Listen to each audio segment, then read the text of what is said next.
এবার মনে হচ্ছে ফাইনালি হয়তো জন সিনার গ্র্যান্ড স্ল্যাম হওয়ার যে স্বপ্নটা রয়েছে সেটা পূরণ হতে চলেছে, কারণ সেরকম কিছু দেখতে পেলাম। আগের ভিডিওতে আমি তোমাদেরকে বলেছিলাম যে জন সিনা গ্র্যান্ড স্ল্যাম চ্যাম্পিয়ন হতে চায়, সেটা সে ইচ্ছা প্রকাশ করেছে। আর আজকে কি হয়েছে, আমাদের ডমডম ভাই যে ইন্টার কন্টিনেন্টাল চ্যাম্পিয়ন, সে জন সিনাকে চ্যালেঞ্জ করে দিয়েছে, বলছে যে আমি প্রত্যেকটা মানডে নাইট রতেই উপস্থিত থাকি, তুমি যদি গ্র্যান্ড স্ল্যাম হতে চাও তো চলে এসো আমাকে মানে আমি তোমাকে একটা চ্যালেঞ্জ করছি, এসো আমার সাথে ম্যাচ লড়ো, আর যদি পারো তো আমাকে হারাও আর গ্র্যান্ড স্ল্যাম চ্যাম্পিয়ন হয়ে যাও। এখানে আমাদের ডমডম ভাইও জন সিনার সাথে ম্যাচের ইচ্ছা প্রকাশ করেছে। তো দেখতে গেলে দুদিক দিয়েই যখন সব কিছু ঠিক আছে, আর এখনকার যুগে কি হয়েছে, বেশিরভাগ রাইভালরি আমরা এই সোশ্যাল মিডিয়া থেকে শুরু হতে দেখতে পাই। এখন সোশ্যাল মিডিয়ায় খুব ভালো মতো ইউজ হয়, সোশ্যাল মিডিয়াতে যেরকম চ্যালেঞ্জ ছোড়াছুড়ি হয় তারপর সেটাই আমরা স্টোরি লাইনে দেখতে পাই। তো এখন তো ফাইনালি মনে হচ্ছে যে ডাব্লিউডব্লিউই কোনোভাবে ম্যানেজ করে কোনো একটা রয়্যাল এপিসোডে হয়তো জন সিনা ভার্সেস ডমডম ভাইয়ের মধ্যে ম্যাচ অফিসিয়াল করতে পারে, এটার একটা চান্স রয়েছে। আর দেখতে গেলে এটা একটা মানি ম্যাচ, কারণ জন সিনার একটা স্টোরি রয়েছে এর পেছনে যে তাকে ইন্টার কন্টিনেন্টাল চ্যাম্পিয়নশিপ জিতে গ্র্যান্ড স্ল্যাম হতে হবে, আর সেটার পেছনে তো ফ্যান্সরা ডেফিনেটলি ইনভেস্ট করবে। এটা জন সিনার স্টোরি ফিনিশের গল্প, তো তার পেছনে ফ্যান্সরা খরচা করবে, ডাব্লিউডব্লিউই দেখতে পাচ্ছে যেখানে টাকা ইনকাম হবে। তো কোনোভাবে যে কটা অ্যাপিয়ারেন্স বাকি আছে তার মধ্যে যা হোক করে ম্যানেজ করে এই ম্যাচটা ডাব্লিউডব্লিউই হয়তো করিয়ে দেবে। কিন্তু করিয়ে দিলেও জন সিনা কি আদৌ ডমডমকে হারিয়ে চ্যাম্পিয়ন হবে কিনা এটাতে যথেষ্ট সন্দেহ রয়েছে, কারণ জানো ডাব্লিউডব্লিউইর কারবার কিরমভাবে চলে। তো ওটাই, ম্যাচ হয়তো পেয়ে যাবে কিন্তু চ্যাম্পিয়ন হবে কিনা এটা বলা যাচ্ছে না। তবে আমি তো চাই যে যা হোক করে হলেও যেন জন সিনাকে চ্যাম্পিয়ন বানিয়ে দেওয়া হোক, একদিনের জন্য যদিও হয় তাও চ্যাম্পিয়ন বানানো উচিত। মানে এই সপ্তাহে চ্যাম্পিয়ন হলো, পরের সপ্তাহে হেরে গেল, তাহলেও আমি রাজি আছি, কিন্তু জন সিনার গ্র্যান্ড স্ল্যাম হওয়াটা দরকার, সে সেটা ডিজার্ভ করে।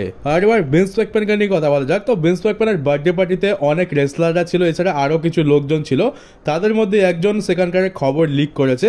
তো বলছে যে ভিন্স ম্যাকম্যানের মধ্যে অনেক চেঞ্জেস এসছে, মানে ডাব্লিউডব্লিউইতে থাকাকালীন সে যেমন ছিল এখন আর তেমন নেই। ডাব্লিউডব্লিউই থেকে বেরিয়ে যাওয়ার পর তার অনেক শরীর অনেক খারাপ হয়ে গেছে, আগের থেকে একটু ফুলে গেছে বা বলতে পারো মোটা হয়ে গেছে, আর মানে শরীরটা খুবই কমজোর, আগের মতো আর নেই, এখন খুবই আস্তে আস্তে হাঁটছে, মানে যা হোক করে খালি চলাচল করতে পারছে এরকম। আর দেখতে গেলে খুব একটা অবাক হওয়ার কিছু নেই, 80 বছর বয়স হয়ে গেছে, এই বয়সে আর কি বা এক্সপেক্ট করবো। তবে ভিন্স ম্যাকম্যান অন্য টাইপের ছিল, কারণ তিনি রেগুলার জিম করতো, সব কিছু মানে পাকাপোক্ত ছিল। আমরা তাকে 2022 সালে রেসলমেনিয়াতে ম্যাচও লড়তে দেখেছিলাম। তো ভিন্স ম্যাকম্যান তো বাকি 80 বছরের বুড়োদের মতো নয়, কিন্তু তারপরে অনেক কিছু হয়, তার উপরে অ্যালিগেশন লাগানো হয়, কোর্ট কেস চলে, মেন্টাল প্রেসার, তাকে কোম্পানি ছেড়ে দিতে হয়, কোম্পানি বেচে দিতে হয়, আর যার ফলে হয়তো এরকম অবস্থা হয়ে গেছে। তো এটাতে তো কিছু বলার নেই, স্বাভাবিক একটা জিনিস। আর এটাও জানতে পারি যে আমরা যে কটা নাম পেয়েছিলাম, যে টাইডাস ওনিল, তারপরে মিজ, মারিস, জন সিনা, ড্রু ম্যাকিন্টায়ার, সেমাস, এগুলো মানে এই রেসলারগুলো তার জন্মদিনে এসেছিল, এটুকু তো আমরা জানি, কিন্তু এগুলো তো শুধুমাত্র কয়েকজন রেসলার যাদেরকে হলের বাইরে দেখা গেছে বা কিংবা কোনো ফটোর মাধ্যমে লিক হয়েছে। তো সেই লোকটা বলছে যে শুধুমাত্র এরা নয়, এর থেকেও বড় বড় নামি দামি রেসলার সেখানে ছিল।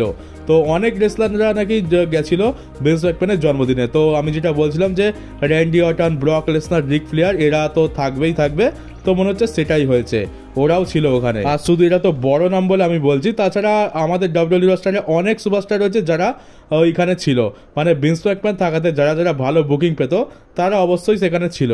আর এবার একটা বড় বিষয় নিয়ে কথা বলা যাক, সেটা হচ্ছে যে আমরা তো প্রায় এটা বলি, মানে প্রায় নিউজ আসে যে ভিন্স ম্যাকম্যান নাকি ডাব্লিউডব্লিউই কোম্পানিকে আবার কিনতে চায়, কিন্তু এবারে একটা আলাদা জিনিস জানতে পারলাম ফাইটফুল সিলেক্টের তরফ থেকে, যে ভিন্স ম্যাকম্যানকে কি ডাব্লিউডব্লিউই নিজেদের কোম্পানিতে আনতে চায়, যেমনটা ব্রক লেসনারকে এনেছে। ধরে নাও যে ভিন্সকে নিয়েছে, কোনো একটা ক্রিয়েটিভ কন্ট্রোলের দায়িত্ব দিয়ে দেওয়া হলো, তো এটার ব্যাপারে বলছে যে ডাব্লিউডব্লিউইতে আপাতত ভিন্স ম্যাকম্যানকে নিয়ে কোনো কথাবার্তা চলছে না, আর ডাব্লিউডব্লিউই ইন্টারেস্টেডই নয় ভিন্সকে তাদের কোম্পানিতে কোনো কাজ দিতে বা নিয়ে আসতে।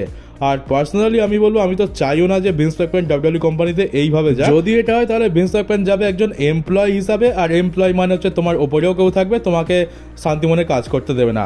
ভিন্স ম্যাকম্যানকে কারোর আন্ডারে কাজ করতে হবে, কারোর কথা শুনে চলতে হবে, তো এইটা তো আমি একদমই চাই না।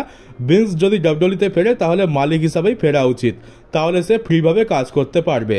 তো এটা তো এখান থেকে কনফার্ম হয়ে গেল যে ডাব্লিউডব্লিউই একেবারে ইন্টারেস্টেড নয়, মানে এত কন্ট্রোভার্সাল নেমকে কেই বা তাদের কোম্পানিতে আনবে। কিন্তু অপরদিকে এটা একেবারে পরিষ্কার হয়ে গেল যে যদি ভিন্স ম্যাকম্যান ফিরে আসে তাহলে সে মালিক হয়েই ফিরবে। আর আজকের আমাদের ভারতের গর্ব ডাব্লিউডব্লিউই legend hall of famer the great খালির জন্মদিন।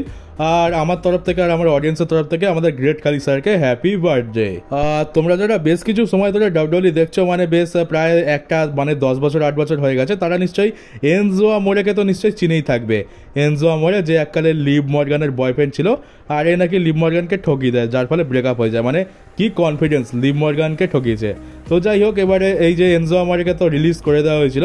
তো এনজো আমোরের অনেকদিন পর একটা ইন্টারভিউ পাওয়া গেল, যে মানে ইন্টারভিউ দিয়েছে। তো এনজো আমোরে বলছে যে আমি ট্রিপল এইচের সাথে রেগুলার কন্ট্যাক্টে থাকি, মাঝে মাঝে টেক্সটে কথা হয়, happy Christmas, happy new year এইসব উইশ করি, কিন্তু আমি ডাব্লিউডব্লিউইতে ফিরতে একদমই চাই না। মানে সে ডাব্লিউডব্লিউইতে ফিরতে ভয় পায়। সে অন্যান্য রেসলারদের মতো ট্রিপল এইচকে কল করে বলবে যে আমি কি কোনো কাজ পেতে পারি, আমাকে কি আমার কাজ ফিরিয়ে দেওয়া হবে, সেটা সে করতে ভয় পায়। এবার কেন সে ডাব্লিউডব্লিউইতে ফিরতে ভয় পায়, কেন সে ডাব্লিউডব্লিউইতে ফিরতে চায় না, এটার কারণ তো সে কিছু বলেনি। তবে সেটা মানে আমরা জানি, কারণ এনজোকে কীরকমভাবে বুক করতো সে তো আমরা জানতাম। এনজোর যার চেহারা, ও কারোর সাথে লড়তে তো পারবে না, শুধুমাত্র মারই খাবে, আর প্রত্যেকটা জায়গায় ও মারই খেত।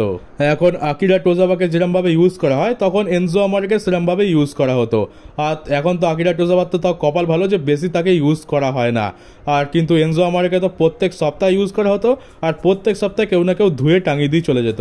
আর সারসা ব্যাংকস এবার রেকর্ড ভাঙার রাস্তায় চলে এসছে। মানে কি হচ্ছে যে তার কাছে তো এখন 9খানা চ্যাম্পিয়নশিপ বেল্ট রয়েছে। আজকে ডায়নামাইটের সাথে খুব ভালো সেলিব্রেশন হয়, চ্যাম্পিয়নশিপ প্রদর্শনী চলছিল রিংয়ের মধ্যে। আসতে বলে দেয় যে আলটিমো ড্র্যাগন যে ছিল তার কাছে 10খানা চ্যাম্পিয়নশিপ ছিল। মানে ইন্ডি রেসলিংয়ের জগতে আলটিমো ড্র্যাগন একজন বড় নাম। সে একটা রেকর্ড বানিয়েছিল যে তার কাছে 10খানা টাইটেল একসাথে ছিল। এবার সারসা ব্যাংকস বলেছে যে এই রেকর্ডটা সে ভাঙবে, আর সে 11খানা বেল্ট জিতবে। মানে 9খানা অলরেডি আছে, আর 2খানা আরও তাকে জিততে হবে। আর জানি না এবার কোন রেসলিং প্রমোশনকে বলির পাঁঠা করা হবে সারসা ব্যাংকসের জন্য।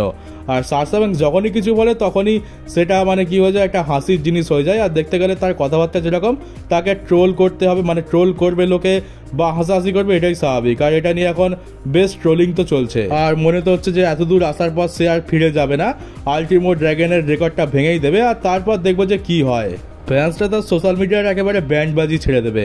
আর আমি তো ভাবছি যে সারসা ব্যাংক যতই জিতুক না কেন, যায় তো আসে না আমাদের জেউসও আবার না এইসব কাজ করে বসে। মানে যা দেখতে পাচ্ছি, হয়তো বছর পর গিয়ে দেখবো জেউসও একাই 3-4টে চ্যাম্পিয়নশিপ নিয়ে ঘুরে বেড়াচ্ছে। ডাব্লিউডব্লিউ সব চ্যাম্পিয়নশিপ তারই কাঁধে, এমনকি ওমেন্স ডিভিশনের চ্যাম্পিয়নশিপও তারই কাঁধে থাকবে। আর রাজা জ্যাকসনের কাছে মার্কেস 2 তো হসপিটালে ভর্তি, আর সেখান থেকে ফটো এসছে, দেখতে পাচ্ছ আগের থেকে তো ঠিক হয়ে গেছে, বা বলতে পারো যে পুরোপুরি ঠিক হয়ে গেছে।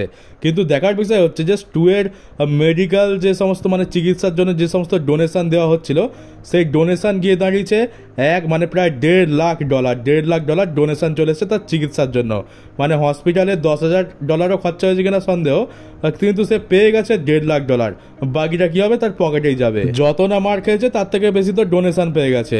মানে রাজা জ্যাকসনের কাছে মার খেয়ে এর তো পুরো লাইফই চেঞ্জ হয়ে গেল, কত টাকার মালিক হয়ে গেল। আর $1.5 লাখ ওখানে কিন্তু অনেক বেশি, আমাদের দেশের $1.5 লাখ মতো নয়, ওদের ওখানে $1.5 লাখ মানে অনেক বেশি। আর এবার আমাদের টাকলার একটা স্টেটমেন্ট নিয়ে কথা বলা যাক। তো টাকলা বলছে যে ভবিষ্যতে আমরা আরও ডাব্লিউডব্লিউ 2টো নাইটের শো দেখতে পাবো। আর এটার পেছনে কারণ কি? এটার পেছনে কারণ হচ্ছে যে টাকলা ডাব্লিউডব্লিউ ইউনিভার্সকে বেশি মজা দিতে চায়, বেশি ভালো জিনিস দিতে চায়, মানে আমাদেরকে আনন্দ দিতে চায়। তারা শুধু আমাদের কথাই ভাবে। হ্যাঁ, এটা আলাদা কথা যে 2টো নাইটের ইভেন্ট করলে তাদের ডবল ইনকাম হয়। আর টাকলা এই ফ্যান্সদের ব্যাপারে এত বেশি কেয়ার করে, তার একটা নমুনা দিই। তো একটা নিউজ আছে, একটা স্ট্যাট আছে এক্সপার্টদের তরফ থেকে। তো পরের বছর রেসলম্যানিয়া তো হতে চলেছে লাস ভেগাস থেকেই আবার। এবার রেসলম্যানিয়ার টিকিটের দাম কত হতে পারে সেটাও একবার জেনে নাও।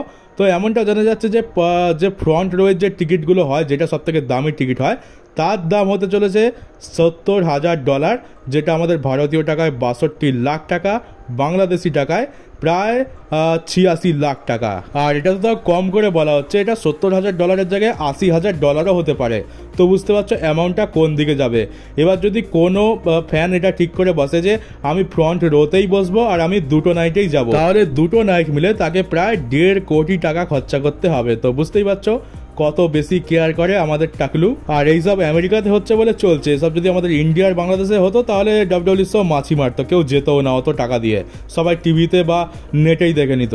আর এবারে রেসলম্যানিয়া মানে পরের বছরের রেসলম্যানিয়া সব থেকে বেশি ইনকাম করবে যা বুঝতে পারছি। আর বহুদিন পর আবার কেভিন ওভেন্সকে দেখা গেল। কেভিন ওভেন্সকে হয়তো কোনো একটা শোতে এসেছিল, সেখানে তার একটা ফটো এসছে। দেখতে পাচ্ছ কেভিন ওভেন্স আগের থেকে অনেকটা রোগা হয়ে গেছে।